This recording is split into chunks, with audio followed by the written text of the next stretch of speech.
Hey guys, Brad Gilmore here. Want to give a big shout out to our title sponsor, Walker Texas Lawyer. If you or a loved one have been injured in an accident, whether that be a car, truck, motorcycle accident, or some kind of other issue, hit up Walker Texas Lawyer at 713-552-1117 or walkertexaslawyer.com. Oh, Brad, what have you done now? Broadcasting live from Houston, Texas, and around the world. TV host, best-selling author, and radio personality Brad Gilmore brings you a collection of conversations with stars from movies. Matthew McConaughey. Brad Gilmore. Mark Wahlberg. Hey, how are you? The legendary Mr. Christopher Lloyd. Christopher, how we doing? I'm doing good. Great introduction. Jessica Alba and Lizzie Mathis. Ladies, thank you so much for joining me. Thank you. Kevin Costner joins us. Thank you so much. Thank you. Television. Jimmy Fallon joins us this morning. Jimmy, how you doing, my friend? Good morning. Thank you so much, Brad, for having me. I appreciate this, bud. Kelly Ripa. Brad, thank you for having me. Comedy. Jay Leno joins us. Jay, how you doing? Hey, Brad, what's going on? Chris Tucker is in the building. Chris Tucker, good morning to you. Hey, Brad, and good morning to you. How are you? George Lopez joins us right now. George, how are you doing, sir? Good morning.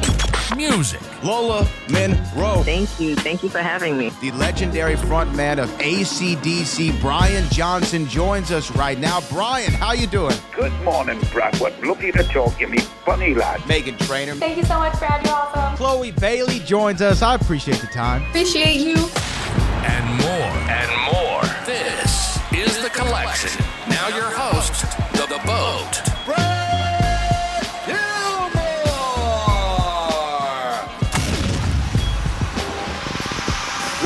He's joining me now. I've talked to this man over the years about our favorite subject, which is late night comedy, and there's been no man better at it, in my opinion or in his opinion, than the great Johnny Carson, the original king of late night. And he has a new book out talking about all things Johnny Carson, from one Obsessive's fan's journey to find the genius behind the legend. He is Mark Malkoff. Mark, how you doing, sir?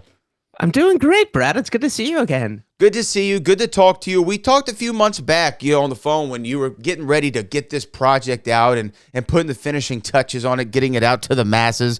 How does it feel, though, that people can put this book in their hands and start reading all the hard work that you've put into it? It was just, I felt a huge responsibility talking to over 400 people that were on Johnny's first show, like Mel Brooks, people like Carol Burnett. And I talked to a lot of Johnny Carson's staff, and I was very nervous on how they would like the book and how they would receive it. But I've been really, really fortunate to hear from them that they love the book. Hence the title, Love Johnny Carson. These people, Johnny meant so much to them, the guests, the staff, his friends. And it was really the first time his friends and the staff in this sheer number have ever spoken. So I was glad to get their approval. I mean, getting their approval is huge because, again, I did the Back to the Future book, and you don't want the people to not like all the hard work that you put in.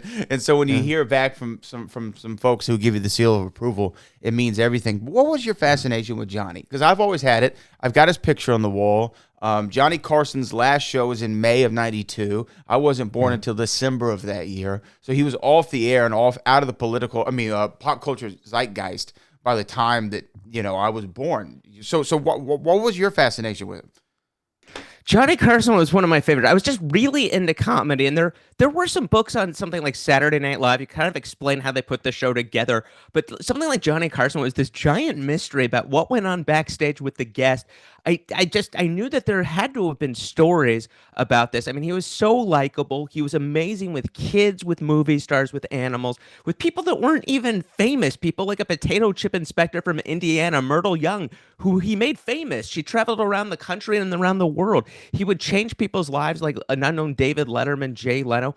But again, it was about Johnny Carson. That was the show. He was just so likable, and I don't think anybody has ever done the show better since. No, nobody's tackled the medium like Johnny, but you're also right when you talk about the launching of the careers. Anytime I get a chance to talk to somebody, whether it be a Bill Maher, a Bill Engvall, a George Lopez, anybody who did one of their first shots on Carson, I always ask them, what do you remember about that first shot? And they all almost say the exact same thing. Oh, it was the night my life changed, doing that first Carson appearance. They remember their set. You know what I mean? They remember their 5 minutes that they did. Like they'll never forget it.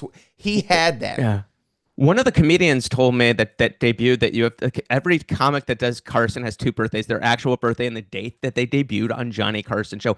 George Lopez said what a lot of people have told me, which is that when you were a young comic, a lot of times Carson during either commercial breaks or after the show would give the young comedians suggestions on their material and punch-ups. George Lopez said that he took Johnny's suggestion the next night and did it and got the biggest laugh. And if Carson gives you advice, you're gonna take it, but he was very nurturing to young comics. He was nurturing to young comics, and look, everyone knows that he was a comedic, a genius, if you want to use that word. But he was so much about making everyone else on the show look better than his own. His monologue was his monologue. Everyone loved the monologue, but when it came to the guests, when it came to the comics, he wanted them to look as good as humanly possible.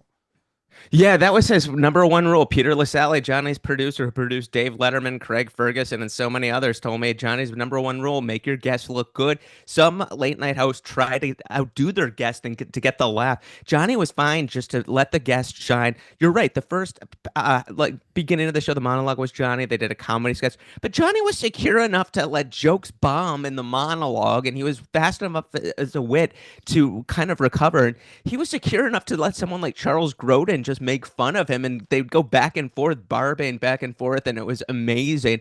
But he was okay to make fun of himself. I just think he really embodied the Midwest from Nebraska. I don't think that ever left him, and I think he was sophisticated enough to play to the cities, to play to middle America, and just he was universally loved. And for a figure to dominate for 30 years American culture, it's unbelievable. It is unbelievable. But look, the cavalcade of guests that came through that curtain over the years and shook Freddie DeCordova's hand before they went through, or whomever it may be, is things of legend. And I find myself going down the YouTube rabbit hole time and time again and watching old clips, whether it's the George Gobel line of do you ever feel like the world's a tuxedo and you're a pair of brown shoes, or the great, to me, I think Don Rickles is probably the ultimate Tonight Show guest, or who do you think would hold that crown?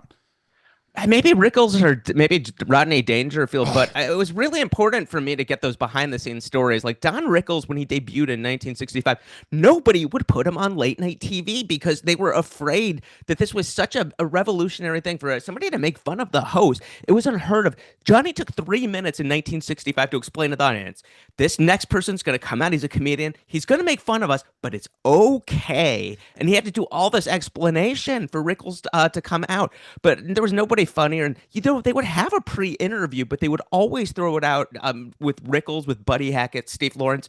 They never would get to the pre-interview, and that was just amazing. And then Rodney Dangerfield, most comedians did 25 jokes and left. Rodney did 50. 25 at stand-up, sit down with Johnny and do another 25. And Rodney would not do the show unless he had 50 killer jokes. It's amazing. And Johnny, you could tell got a kick out of Rodney, maybe more than so. I mean, and Don too. But he and Don had a great volley back and forth. But Rodney, he would just sit and listen to him, set him up when he needed it, and just like leaning back in his chair and took the night off essentially.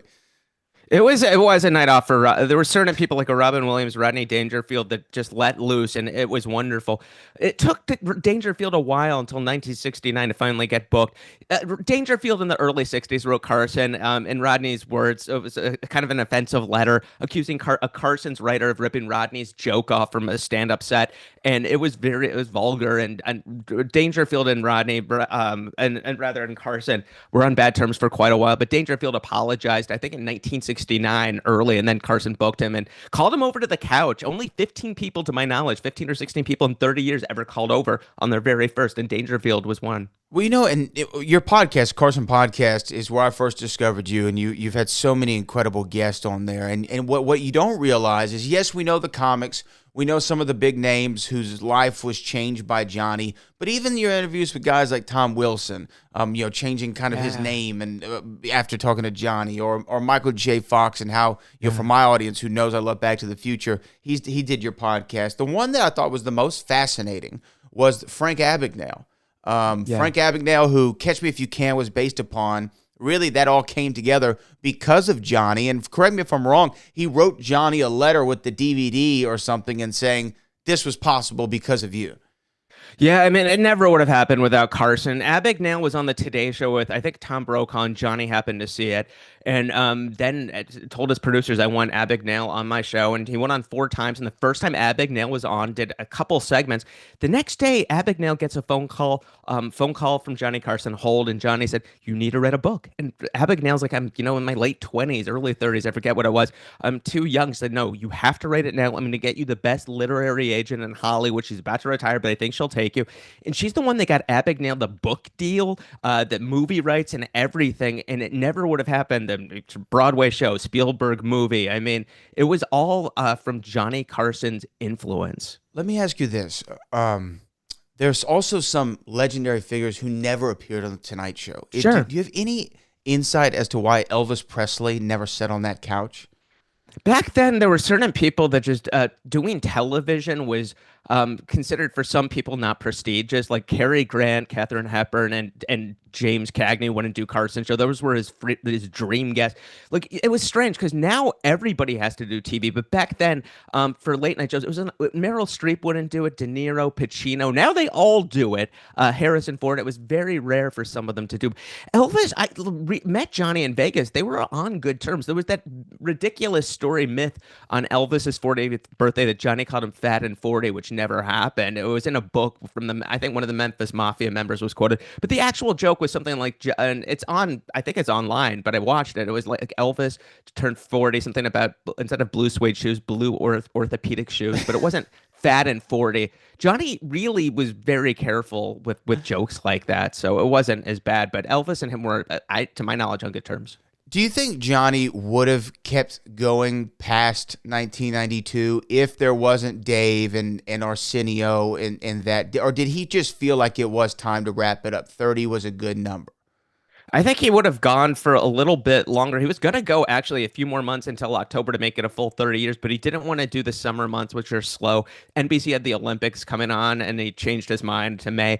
I think he would have kept going if 2 things didn't happen. One, if the show stuck at 11:30, they put the show without asking him till 11:35, and he thought it was a huge disadvantage because the people that are that are used to appointment TV, the ratings are going to go down, and they did a little bit. And the Saturday Night Live sketches really, really bothered him. I think if those didn't happen, well, it's just they portrayed Johnny as out of touch and maybe a little senile, and he just did not want to be portrayed like that. He thought Bob Hope that had become that and stuck around too long. He didn't want people to think that that was him. So I think if those 2 things maybe didn't happen, and if maybe, I mean, after Carson retired, we all know everybody jumped in to host late night shows. I mean, you're Dennis Miller, you're Chevy Chase, all these Johnson. I think that he saw that the market was just going to get so saturated. So I think it was a bunch of things, but I think if he had his way, he probably would have stayed for another year or 2. My guess is. Okay, it's markmalkoff.com is where they can find more about you and the Carson podcast. Love Johnny Carson, one obsessive fan's journey to find the genius behind the late night legend. I have time for like one more question, just and as succinct as you can. Future of late night is? I think the future of late night is going to be very scaled down. Johnny had something like 6, 7 writers at the most, and now these shows all have 20, and it just seems the model with network TV declining in ratings every year, that everything's just going to go down in terms of the scale. I mean, Johnny had this huge band. They took Seth Meyers' band away, so I don't think you're going to see anything as big as on a scale as a Dave Letterman or a Johnny Carson in terms of production. Maybe Netflix would do something like that, but I would see maybe like a weekly show, but to do something nightly on that scale, I don't think is probably going to happen. I hope that late night remains. It might be on YouTube. I'm not really sure. But in terms of somebody that is able to really capture the late night slot the way that Dave Letterman and Jay Leno and Carson did, I think that's going to be a really hard battle. Well, the book is Love Johnny Carson, one obsessive fan's journey to find the genius behind the legend. His name's Mark Malkoff. Mark, man, thank you so much for joining me this morning. Always great to talk to you, my friend. Yeah, it's great to see you. Thank you so much. All right, have a good one, man. You too. See you, Mark.